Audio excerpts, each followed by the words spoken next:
na Bíblia, mas como pessoa, excelente pessoa, né? Então, eu vim defender, de fato, o que falam das testemunhas de Jeová não é verdade. E muitas coisas são fora de contexto. Se nós pegarmos o contexto e as pessoas analisarem, não é aquilo que você tem falado. Então, tenho comigo aqui o texto de Atos 28, 22, é o seguinte, né?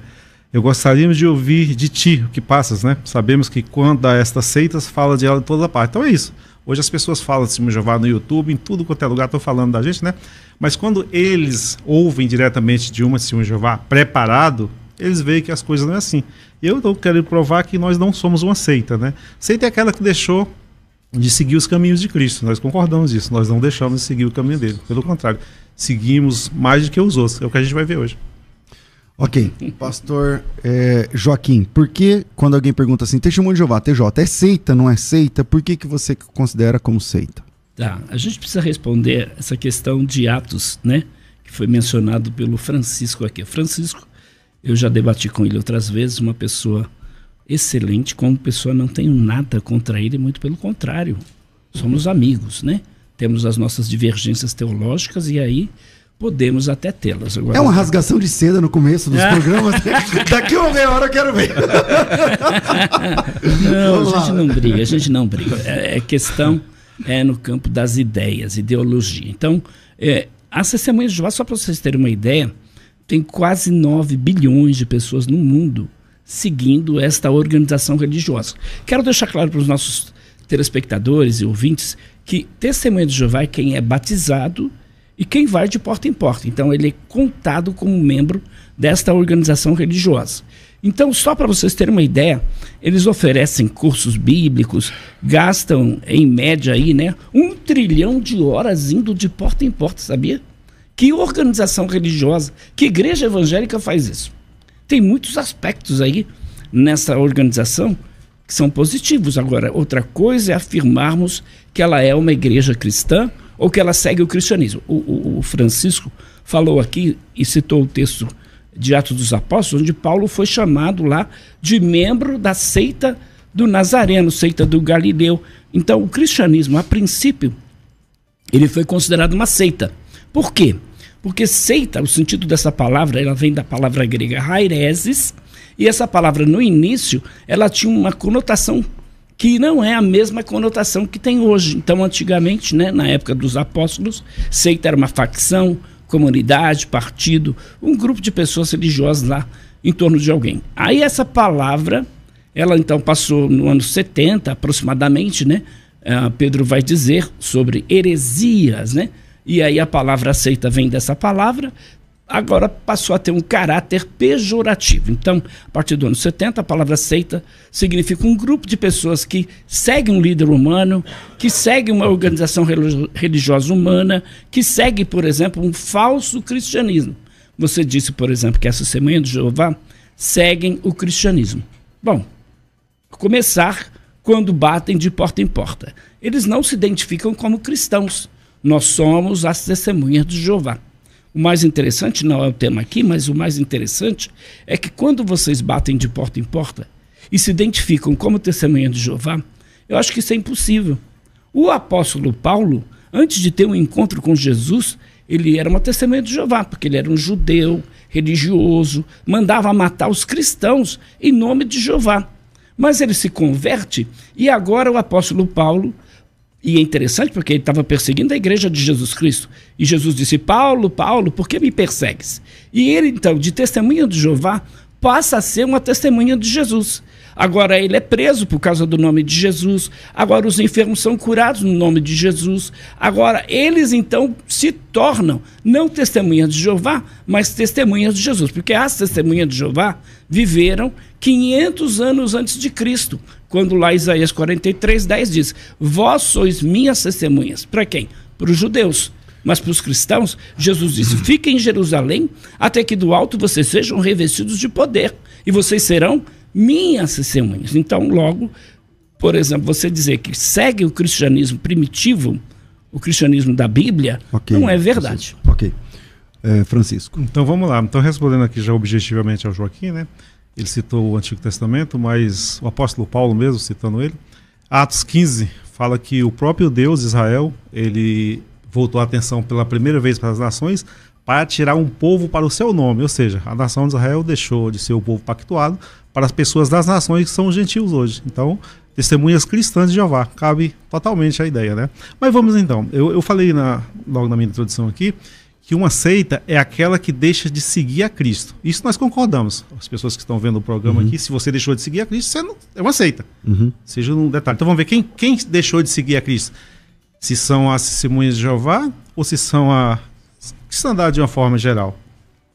Eu tenho aqui comigo o livro, é uma profecia do livro de Isaías, capítulo 9, versículos 6, diz o seguinte: pois o menino nos nasceu, um filho nos foi concedido e o governo está sobre seus ombros, né? E será maravilhoso conselheiro, Deus forte, Pai eterno, príncipe da paz. Então aqui é que está a questão.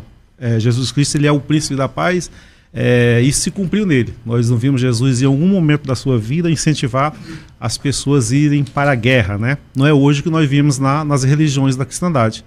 Por exemplo, eu tenho aqui relato, provas bíblicas, né, que a única religião que não se envolve na guerra são as testemunhas de Jeová. Por quê? Porque nós seguimos o príncipe da paz. Então como é que podemos ser uma seita? Se nós seguimos o príncipe da paz. Jesus não apoiou a guerra em nenhum momento da sua vida. Eu tenho aqui provas históricas, né, que a cristandade em geral, ela deixou de seguir o príncipe da paz para seguir o que o mundo prega, né, que é a desordem, a guerra. Se nós formos hoje, por exemplo, na guerra da Ucrânia e da Rússia, tem cristãos protestantes tirando a vida de cristãos protestantes russos e vice-versa. Isso numa guerra, né? Sim, numa guerra. As testemunhas de Jeová não fazem isso. Por quê? Porque nós seguimos de casa. Não, peraí. Porque nós seguimos o príncipe da paz. Então, no decorrer do debate, vou passar história comprovada aqui. Eu tenho aqui comigo, ó, o livro História do Cristianismo, Paul Johnson. Aqui. Vamos ver o que ele diz sobre esse testemunho de Jeová. Tem mais um tempinho? À vontade. Vamos ao seguinte, ó. Nessa questão de seguir o príncipe da paz. Ó, falando sobre a testemunha de Jeová. A mais corajosa foi a testemunha de Jeová, em 1945. Que proclamou sua total oposição ao regime nazista, né? Então, por quê? Porque ela não se envolvia no serviço militar. Será que as outras igrejas faziam isso? Na página 595 diz o seguinte, ó: as igrejas, ó, em plural, as igrejas não desempenharam papel algum nos acontecimentos que levaram à irrupção da Segunda Guerra Mundial. Ó, as duas igrejas estatais instaram que os alemães obedecessem ao Führer e lutassem pela vitória, unidas. Percebeu? Aí como é que pode? Nós somos uma seita, né? Segundo aqui o meu amigo Joaquim de Andrade, mas seguimos o príncipe da paz. Eles dizem que não são uma seita, mas a história comprova que eles foram à guerra e tiraram a vida de pessoas. Mas o detalhe, o ponto mais problemático ainda, é que era a vida de próprios irmãos de fé. Essa é a questão. Irmãos matando irmãos, né? Aqui, ó, da Shaw. Página 183 diz o seguinte, ó: o resultado não lhes é, né, não é favorável, né? Falando assim: acaso seus seguidores, ministros e pastores não pregam o serviço religioso aos exércitos de Führer? Percebeu? Então fala que as duas igrejas estavam juntas em apoiar o líder nazista. Apoiavam a guerra. Bom argumento. Muito bom. Joaquim. Você achou bom o argumento? Eu achei meio podre o argumento. Desculpa a minha colocação. Não, eu achei. Porque o cristão não deve incitar a guerra. Cristãos não devem matar em hipótese alguma. Exatamente. Então, nesse assunto é um bom argumento. Agora, uma guerra... Eu pergunto, o povo de Deus tinha um exército? Aliás, Deus tinha um exército? No cristianismo? Não. Não. No Antigo Testamento, Deus tinha um exército. Que aí não tem a igreja. Mandava matar e tudo, né? Interessante isso. Jesus, por exemplo, quando chegaram os soldados romanos lá e tal, Jesus disse para eles se contentarem com o soldo deles. Ou seja, Jesus em momento algum disse para eles: abandonem de serem militares. Mas esse é um tema também para um outro debate. Agora, o mais importante aqui é que numa guerra você vai praticamente matar quem? Seu inimigo, o inimigo do povo de Deus, enfim, o inimigo, tá? Agora, o que essas testemunhas de Jeová fazem? Isso é muito importante o telespectador saber. Porque de 1931 a 1952, as testemunhas de Jeová matavam pessoas dentro da sua casa. não permitiam elas de tomarem vacina. O senhor tem o cartãozinho do senhor aí? O senhor poderia pegar para mim? Não estou com ele. Não está com ele? Não estou com ele, esqueci. Mas a Testemunha de Jeová anda Não, anda no cartão. O que você falou é verdade. Então, existe um cartão dizendo não aplique sangue. Esse cartão tinha um semelhante em 31 até 1952. Não podia receber vacina de nenhum tipo. Sarampo, tétano, varíola, não podia. Morreram muitas testemunhas de Jeová. A Bíblia proíbe vacina? Não. Mas a organização da Testemunha de Jeová proibiu. E essas pessoas morreram. Então, está falando de matar pessoas numa guerra, um irmão numa guerra? Bom, ninguém vai matar um irmão numa guerra, o inimigo.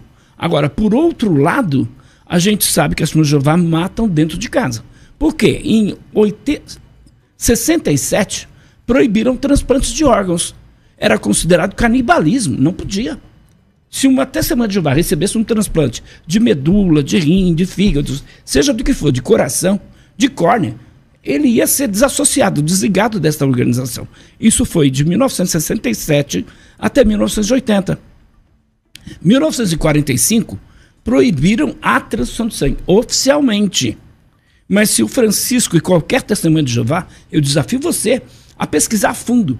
Você vai ver que houve uma influência, inclusive, de Hitler. Hitler tinha aquela ideia da raça ariana, que os alemães na guerra não podiam receber sangue de judeus. Mas o que aconteceu? As testemunhas de Jeová foram perseguidas por Hitler, sim.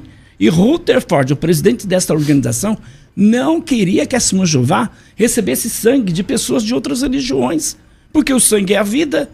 Então eles entendiam que a pessoa recebendo sangue, estavam recebendo um sangue pagão, estariam se contaminando. Então Rutherford, com a ideia daquela organização única de Deus, do povo único de Deus, e esta é uma característica de seita. Quando a pessoa defende a nossa organização é a única na face da terra, é a única verdadeira, e a organização das Testemunhas de Jeová começou com um homem chamado Charles César Russell. Este homem, por sua vez, era presbiteriano, e ele começou a estudar com os adventistas, que na época era o movimento do advento na América, foi influenciado por eles e anunciou datas para o fim do mundo. Russell marcou 1914, o fim não veio. 1915, o fim não veio. Quando ele anunciou 1918, mas o fim veio para ele em 16, quando ele morreu. Aí assumiu o segundo presidente desta organização, Joseph Franklin Rutherford.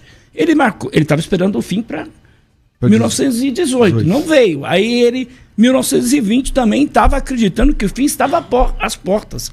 Interessante, né? Ele deu um discurso em 1920, se eu não me engano. Ele disse lá no estádio nos Estados Unidos, milhões que agora vivem jamais morrerão. Foi publicado um livro, tem em português. Neste livro, ele dizia que em 1925 aconteceria a ressurreição de Abraão, Isaac, Jacó e todos os patriarcas, porque Russell acreditava que todo mundo ia para o céu. Rutherford não. Disse, não, o céu é para um grupo de 144 mil.